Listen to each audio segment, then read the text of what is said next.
tenis udah beberapa kalinya memang karena memang bukan tenis itu pedal sama tenis beda. Kalau tenis kan pakai raketnya ada senarnya. Kalau ini pedal enggak, jadi beda. Dan udah sering banget, memang sudah jadi olahraga favorit saya sama anak-anak, sama mantu juga gitu. Emang biasanya kalau olahraga bareng sama keluarga tuh biasanya menyempatkan seminggu berapa kali sih? Nanti malam nih saya kesana lagi. Jadi seminggu tuh bisa 4 kali. Ini sebisanya. Bisa lebih.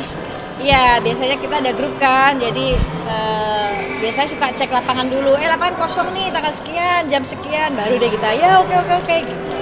Tapi Umi kenapa maksudnya terjun ke dunia olahraga itu karena emang pengen sehat atau lagi pengen program? Enggak, pengen sehat aja, olahraga kan bagus. Jadi karena memang sebenarnya awalnya tuh karena Adiba itu lagi cari olahraga yang kan memang karena suaminya atlet ya, jadi mungkin disuruh olahraga sama suaminya, jadi akhirnya cari olahraga yang dapat nih pedal dan dianterin sama Egi, temenin, terus kok Egi jadi ikutan main, jadi seneng, akhirnya ngompor-ngomporin kita semuanya, ngajak-ngajakin, ya udah akhirnya udah sekeluarga main. Tapi mau nyoba-nyoba olahraga lain juga nggak sih? Aku pilates juga, renang.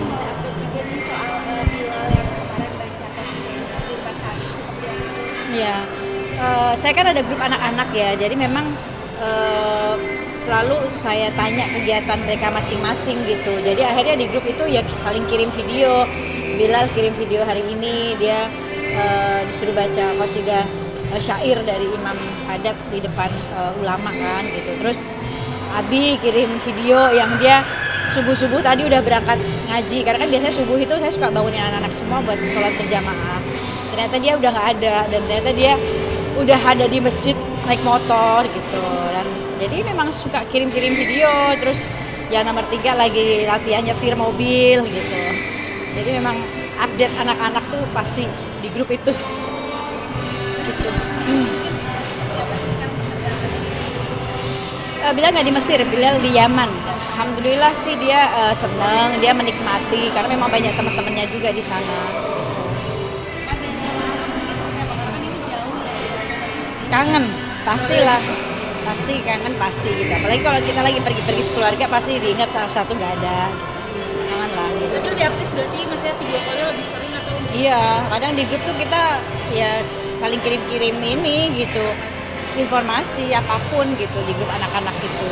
Jadi nggak pernah putus komunikasi. Ada kekhawatiran sendiri nggak sih Umi? Dari Umi misalnya takut anak karena jauh kan jadi nggak bisa maksudnya nggak bisa dipantengin secara langsung. Iyalah, pasti khawatir, pasti ada ya. Kalau di saat dia sakit atau apa, kan biasa kalau sakit itu kan saya kan selalu siap siaga buat anak-anak gitu.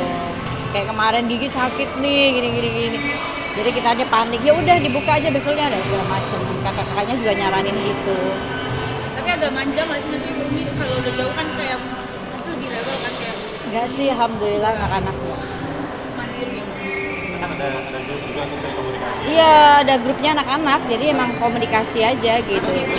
Cuma kalau kita lagi pergi liburan nih, terus saya bilang jangan di-share di grup karena ada Bilal, nanti takut dia gimana gitu kan. Misalkan kayak kemarin Adiba, Abi sama yang nomor 3 pergi ke Singapura dan jalan gitu kan. Jangan update di grup, jangan update di sosmed karena kan sayanya ibunya kan ngejaga perasaan anak banget ya. Iya siap gitu. Ada momen mungkin bilang merasa cemburu karena jauh nggak sih? Nggak ada sih, nggak ada. Karena saling menjaga semuanya. Nggak ada. Mungkin ada berapa paling aktif. Paling Abi aja tuh yang suka ngisengin, masih lama 3 tahun gitu. Tapi ya bilangnya ya, nyantai aja sih, gitu-gitu aja, ceng-cengan. Tapi aktivitas sendiri di yang Dia tuh malah aktif loh di sana karena ada biliar juga, ada lapangan juga dibikin kan. Jadi akhirnya dia kirimin dong kaos jersey, kirimin dong ini sampai angkat beban aja suruh kirim. Bilang emang di sana nggak ada apa gitu.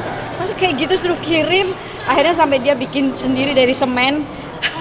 Buat olahraga angkat beban kan dia pengen ngebentuk ototnya, sampai minta dikirimin susu sama abang iparnya Egi, bang kirimin dong susu yang ini bagus apa nanya-nanya gitu. berarti emang seniat itu maksudnya untuk menjaga badannya juga sampai gitu. membuat sendiri Mungkin kreatif. udah ngeluh soal cuaca nggak sih? Maksudnya saya seneng ya, maksudnya di sana tuh dia bukan hanya belajar, oh berarti dia menikmati gitu ya, dia bisa main bola, dia kadang main biliar juga gitu. Cuaca ya kalau pas lagi panas banget dia nginfoin, ini lagi panas banget sampai kering apa bibirnya apa semua. Gitu. Ya ngikutin karena itu temennya Adiba kan. Belum kalau Intan belum. Tapi mungkin melihat kasusnya seperti apa sih penanganan yang dilakukan? Ya kalau ternyata kan saya baru tahu bahwa itu bukan hanya sekali ya, dan ternyata masih banyak video yang jauh lebih parah lagi yang belum diungkap mungkin gitu. Dan menurut saya ya Intan sosok yang apa ya, tipe perempuan yang memang mungkin dia nggak mau apa ya, nggak mau mengumbar, nggak mau tetap menutupi apa namanya kekurangan suaminya karena ini mungkin aib, jadi dia masih menjaga itu. Cuma manusia ada di titik yang dia gak kuat, bingung melampiaskan, ya akhirnya terbukalah itu. Ya, mungkin ini adalah cara Allah untuk memberikan teguran kepada suami. Kan ada istilah istidroj ya, istidroj itu kan ditunda. Jadi mungkin selama ini Intan mendapatkan perilaku seperti itu selama 5 tahun, dia diam, ya mungkin akhirnya dia suaminya masih diberikan nikmat oleh Allah gitu, tapi tetap gak sadar, masih belum berubah juga, ya akhirnya ya ini mungkin udah cara Allah untuk menegur gitu kan. Hamba Allah itu perlu disayangi, apalagi wanita itu di dalam Quran itu disebutkan wanita itu mulia, wanita itu bukan musibah, wanita itu bukan menjadi saya nikah sama ini jadi musibah, bukan. Wanita mulia, wanita terhormat, wanita perhiasan, jadi harus dirawat baik-baik gitu. Ya siapapun, bukan hanya laki-laki di satu ini, tapi buat semuanya gitu, buat semuanya, bahwa wanita yang merawatmu, menemanimu gitu, menemani ya 24 jam itu adalah titipan Allah gitu, yang makhluk Allah yang harus dijaga, dimuliain. Ini mau bahas sedikit soal Selin yang belajar sama itu gimana sih pengembangannya dari Selin? Ya alhamdulillah Selin tuh antusias. Kalau saya lihat dia antusias banget untuk mau belajar agamanya ya. Karena waktu foto saya yang tersebar itu sebenarnya kita lagi ngobrol, ya lebih banyak ngobrol agama. Terus ketika saya mau pulang, Selin yang minta foto dong. Ya udah ayo gitu. Bentar. Saya mau pakai jilbab dulu. Udah nggak apa-apa, nyantai aja menurut saya kan gitu, karena dia belum. Nggak apa-apa, santai aja, nggak usah pakai jilbab, nggak apa-apa. Enggak. Aku memang lagi pengen banget pakai jilbab. Sebisa mungkin aku datang ke kajian-kajian yang aku bisa pakai jilbab gitu. Tapi untuk saat ini memang dia belum bisa karena banyak kerjaan, yang banyak kontrak yang harus dia selesaikan. Tapi antusias belajarnya luar biasa. Oh kalau itu saya nggak tahu. Kalau siapa yang mau alafin dia, saya nggak pernah nanya. Tapi dia selama cerita sama saya nanya, boleh nggak sih Mi, saya belajar, saya sholatnya itu sambil baca gitu, boleh, sambil pegang pun boleh gitu, karena memang niatnya belajar. Iya sungguh-sungguh banget. Nah, mungkin saat cerita-cerita Mas Ari mungkin pernah cerita soal mantan suami. Oh nggak pernah, dia nggak pernah cerita apapun hal itu. Ke saya lebih banyak fokus agama aja, dan saya bukan orang yang mau korek-korek masa lalu orang gitu, enggak. Apa sih yang membuat Mas Ari tertarik?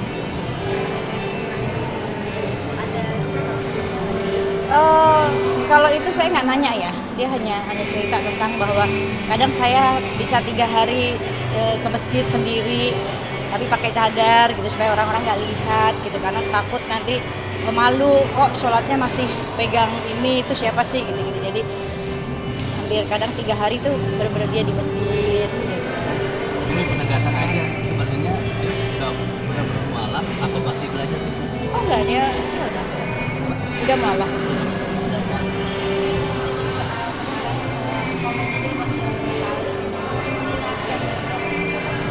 Oh iya. Sekarang gini ya, saya kadang suka heran sama orang-orang yang komennya dengan merasa dirinya lebih baik gitu.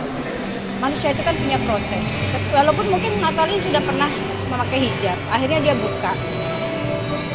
menurut saya ya walaupun ini kan apa ya, kita kan iman manusia itu kan naik turun ya, dan nggak bisa kita paksakan. Kita orang yang mungkin kita sudah paham agama, terus kita harus menjudge orang yang baru memeluk agama kita, yang akhirnya dia masih banyak pertanyaan, masih banyak pengen belajar agama, terus dia akhirnya kembali lagi dengan pekerjaannya, terus kita yang menjudge dia bahwa apa ya, emang nggak ada pekerjaan yang jauh lebih baik gitu. Maka saya mencoba untuk ya udah semangat cari rezeki, maksudnya semangat dengan pekerjaan dia gitu. Tapi tetap dia jangan lupa sholat. Di sholat itu kan kamu bisa doa, kamu bisa minta sama Allah, ya semoga dikasih pekerjaan yang jauh lebih baik gitu kan. Karena kan dia satu single parent loh, dia seorang ibu. Masa kita menjudge orang untuk mengatakan pekerjaan itu tidak baik dengan bajunya dia, dengan pekerjaan di lingkungan dia, sedangkan Allah yang kasih rezeki aja ya, terus berusaha untuk membawa dia jauh lebih baik gitu. Kan kita nggak tahu ya doanya Natali di sepertiga malamnya, kegundahannya gitu. Jadi ya saya komennya ya menyemangati gitu. Sekarang kan Islam itu agama solusi. Kadang kita menyuruh berhenti, tapi kita nggak kasih solusi. Misalkan kamu jangan kerja di situ deh, nggak bagus kerjaannya. Tapi kita nggak kasih solusi kerjaan apa, nggak ngasih pekerjaan, dan zolim dong. Sedangkan dia harus menafkahi kan gitu. Kecuali ketika dia sudah mendapatkan pekerjaan yang jauh lebih baik, baru kan ngasih komunikasi. Nah, dia lebih kalaupun apa-apa dia selalu nanya ke saya. Dia bilang ya sudah, jalani aja sampai nanti benar-benar di batas yang oh ya udah cukup nih gitu. Ya.